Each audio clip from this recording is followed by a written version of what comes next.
Hello అండి. చెప్పండి అండి. మీది ఈ ఊరేనండి? ఈ ఊరండి. ఈ జగన్మోహన్ రెడ్డి పాలన దీని గురించి మేము సర్వే చేస్తున్నామండి. ఓకే. ఈ పాలన ఏ విధంగా ఉంది? మీకు మళ్ళీ జగన్మోహన్ రెడ్డి 175కి 175 అంటున్నారు, మళ్ళీ కొడతారా? దాని గురించి మీ అభిప్రాయం మీ మాటల్లో చెప్పండి. జగన్మోహన్ రెడ్డి పాలన ఉమ్, మామూలుగా లేదండి. ఉమ్, చుక్కలు కనిపిస్తున్నాయి. ఉమ్, ఇలాంటి పాలన ఉండద్దని కళ్ళలో కూడా ఇచ్చలేదండి. ఉమ్. ఆ? అయితే 175కి 175 వస్తాయి అంటున్నారు కదా, మీరు అలా చెప్తున్నారు. ఏంది దానికి సొల్యూషన్ ఏంటి? 170 కావాలంటే వాళ్ళకి 180 కూడా వస్తాయని చెప్తున్నా. నేను కూడా వస్తాయని 175 175 కాబట్టి 180 అయినా వస్తాయని చెప్తావు. 175 వేస్తే ప్రతిపక్షం లేకుండా ఉండాలంటే నువ్వు అందరు ప్రజాస్వామ్యం ఇంకెక్కడ ఉన్నట్లు లెక్క. ఓకే.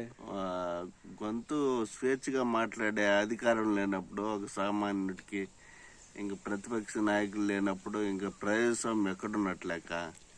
జగన్మోహన్ రెడ్డి గారు 99% హామీలన్నీ అమలు చేశామని చెప్తున్నారు. అన్నీ అమలు చేశారా? ఏదండి, మద్యపాన నిషేధం, అమ్మఒడి ప్రతి ఇంట్లో ప్రతి ఆడపిల్లకి 15,000 ఇస్తారు. ఏదే జగన్మోహన్ రెడ్డి గారు 15,000 ఈ మద్యపాన నిషేధాన్ని దాన్ని తాకట్టు పెట్టి డబ్బులు తెచ్చుకొట్టివి. పోలవరం ఏది, రాజధాని ఏది, సిబిఎస్ ఒక్క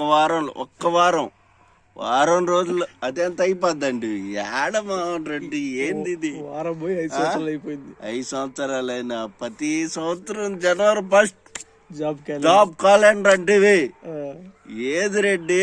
ఏది మమ్మల్ని గాజేసావు రెడ్డి డిఎస్సి లేక? ఏంది రెడ్డి?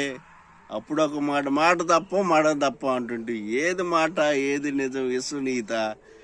మా అక్క మా చెల్లెలు అంటుంటే ఏంది నాయకత్వ లక్షణాలన్నా? మా జీవితాలు గాజేసావు గారు రెడ్డి. నమ్ముకొని అప్పులు చేసి ఈ విధంగా నిరుద్యోగ బుద్ధి లేకుండా చేస్తే నువ్వు వచ్చి నాకు దాంతో బతుకుతుంటే నిరుద్యోగులు ఎట్ట బతకాలి? పిల్లలు కట్టలేదా? సంకనాకి పోతున్నావు, వయసు పెరిగిపోతుంది.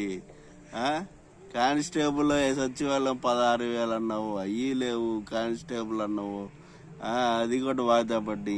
రెడ్డి, ఏం జగన్మోహన్ రెడ్డి? మా కర్మ ఇది. మా జీతాలు కాజేసావు ఈ 5 సంవత్సరాల్లో. దోపిడి, దౌర్జన్యం, ప్రశ్నిస్తే కేసులు, భయపడతానే చచ్చిపోతుంటివి.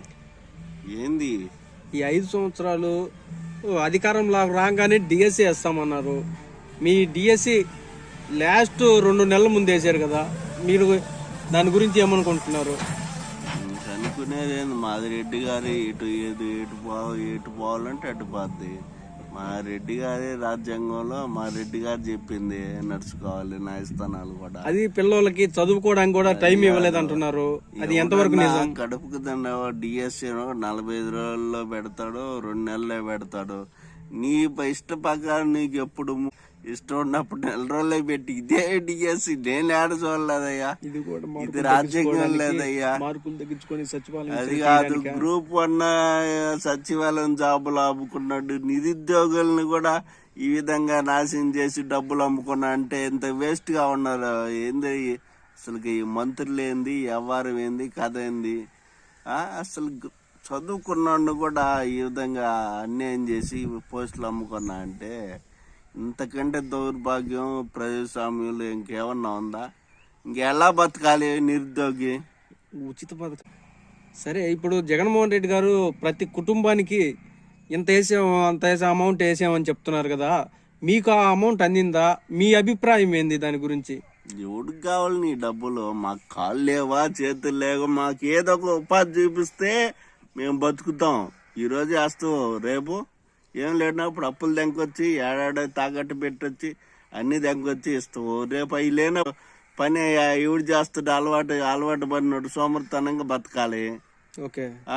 ఎవడు సంకనాకాలు ఎవడిస్తాడో? ఏదైనా కష్టపడితే ఉపాధిని చూస్తే ఉపాధి ఒక పని ఎవడైతే చూపిస్తాడో గుర్తుండిపోతాడు లైఫ్లో. వాడికి ఏదో విధంగా ఉపయోగపడతాడు. కానీ జీవితాన్ని ఎలా బతకాలో నేర్పాలి కానీ వాడిని అంటే మీరు అనేదాన్ని ఏం చేస్తుందంటే ప్రతి కుటుంబంలో ఒక పిల్లవాడు ఉంటారు కదా, అతనికి జాబ్ ఇవ్వమంటారు అంతే కదా? ఏదో ఒకటి పని కల్పించాలి, ఉపాధి కల్పిస్తే చాలు వాడు బతుకుతాడుగా.